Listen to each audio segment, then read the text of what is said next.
Hello everyone. In today's video we're going to unbox the Canon Vixia HF R80 camcorder. For those who don't know, I've been wanting to get a new camcorder for a while now. And today we are going to ask the question, is this camcorder better than the one on the iPhone 7? I can already tell you guys the answer is going to be yes, because the camera on actually any generation iPhone is absolutely terrible. I've actually used, I would say, iPhone cameras for more than half of my videos. I used my iPhone 7 camera the most. Before that, I used an iPhone 6 camera. And if you guys want to go really far back in 2014 and early 2015, I used an iPhone 4S camera, which, let me just tell you, was absolutely dreadful. The camera was dreadful, and my videos were dreadful back then. But anyway, so I originally bought off eBay a Sony HDR-CX 330, and the thing didn't work. I paid $100 for it, and it didn't work. I had to ship it back to the seller, and he hasn't refunded my money yet, but hopefully he will refund the money soon. So after that experience, I was a little skeptical of buying a new camcorder, used one off eBay or online anywhere. So I went ahead and went down to my local Mishawaka Best Buy, and I decided to try out the Canon Vixia HF R80. Canon is a very well-respected company in the camcorders and camera market. In fact, I've actually used Canon's products before. This right here is a Canon still photo camera, I would say around from 2006, 2007. You can see the label right here. And it actually takes 4 AA batteries. It doesn't have a rechargeable battery on it. It's a pretty nice camera for its time. And another thing I've noticed, most of the elevator community actually uses Sony camcorders. And I decided I'm going to be different. I'm going to try Canon. So today we're going to be different. Let's go ahead and dig into the box. But first things first, I got to tell you guys, this is probably the second nicest consumer camcorder Canon has out right now. Behind the R82, but the only difference between the R80 and the R82 I could find is the R80 has 16 gigs of built-in memory. The R82 has 32 gigs of built-in memory. And also another thing, Sony's camcorders, consumer camcorders, are just a little expensive currently. Like, the one I really wanted, the CX675, I think it was like $600. And the CX455 Best Buy did not even carry in store for some reason, and the CX405 is very similar to the CX240, which I currently have, and I'll explain why I didn't use that camera much later. But anyway, let's go ahead and dig into the box. So let's take a look around the box. So it's the HF R80. It has an HDMI cable included, 16 gigs of built-in memory, XC, I was going to say HC, MP4 at 35 megabits. Here's the side of the box. It's an NTSC model, of course. It wouldn't be a PAL model. I don't live in Europe. Here's the back of the box. So it has Wi-Fi. What else? Connect station. Well, of course, it's HD. It does have optical steady shot, which is very nice because I'm a very shaky person. Alright, so I'm going to take the camera off the tripod, and let's go ahead and dig into this box. Alright, I got the camera off the tripod, so let's go ahead and tear into this box.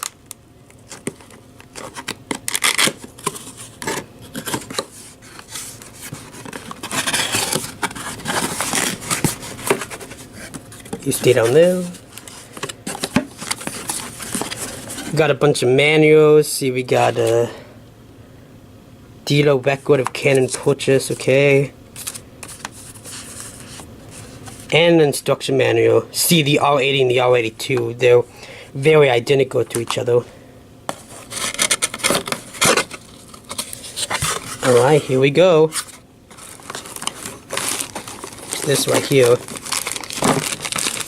I think this is the AC adapter. Yeah, it's the AC adapter.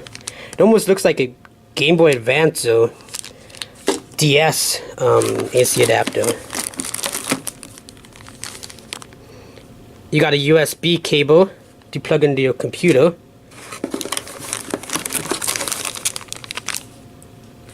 This is the mini HDMI cable, I believe.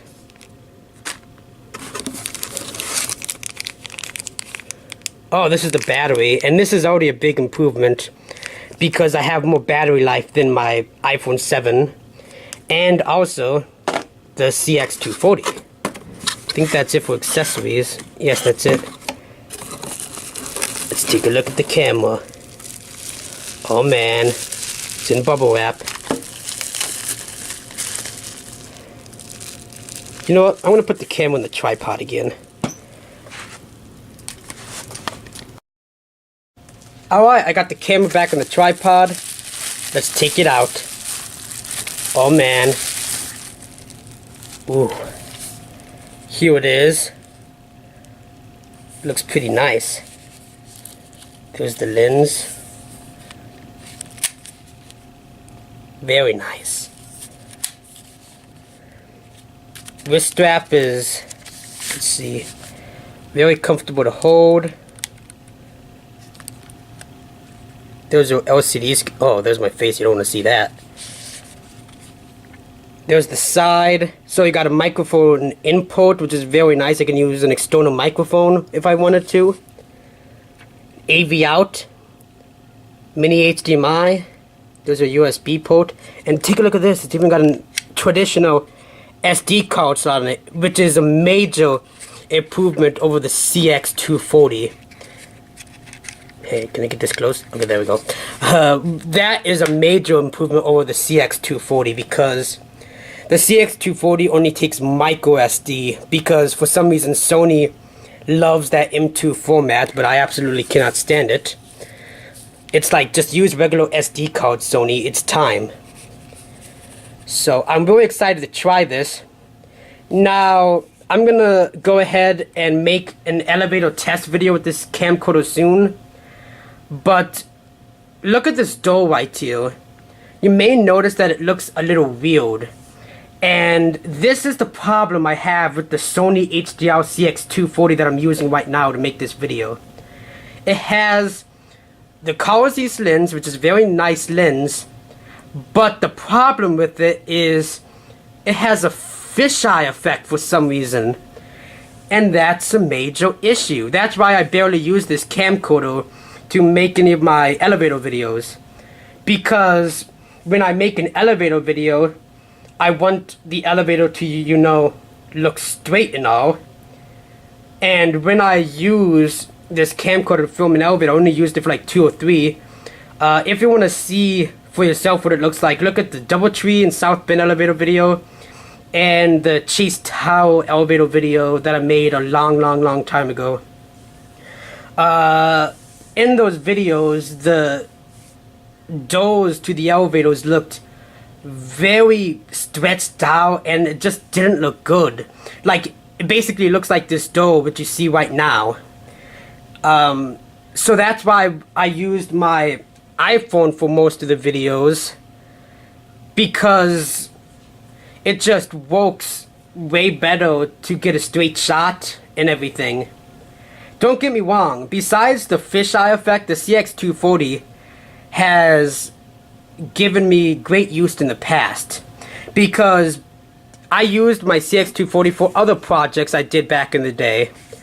I also used the CX240 to make my triple ports, all my triple ports, and all of my unboxings. It's good for that stuff, but it's not good for elevator videos.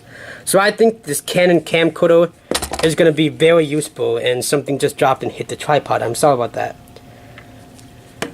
You know what? How about we take out the battery, and we're going to go ahead and test this camcorder out. Turn it on. Here's the battery. Go ahead and just slap it on here. Okay, how do we do this? years of experience, am I right? I don't even know how to put a simple battery. There we go. Let's see if it has a charge. Oh my gosh. Vixia. Change the... Oh, yep, the battery's almost dead.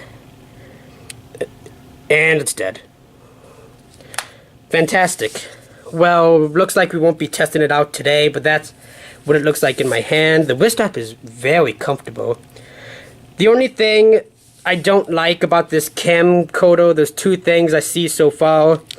The zoom lens, in my opinion, it was better on the CX240 and all Sony camcorders, because it just feels a little stiff on this one. The second thing that I don't like is not a big deal, because this is a consumer camcorder and I don't expect this for the price I paid for it, but there's no shoe port. And I was kind of hoping for a shoe port because I could add, you know, LED lights or another microphone if I wanted to make my elevator videos even better. It would have been really nice to add a light on, but I'm sure there's a way around that. But anyway, guys, I hope you enjoyed this unboxing. I'll give you one last shot of this wonderful camcorder, and I'm sure this is going to work very well for me, and I'm very excited to make elevator videos using this thing. Anyway, that's it. I hope you enjoyed. Goodbye, everyone.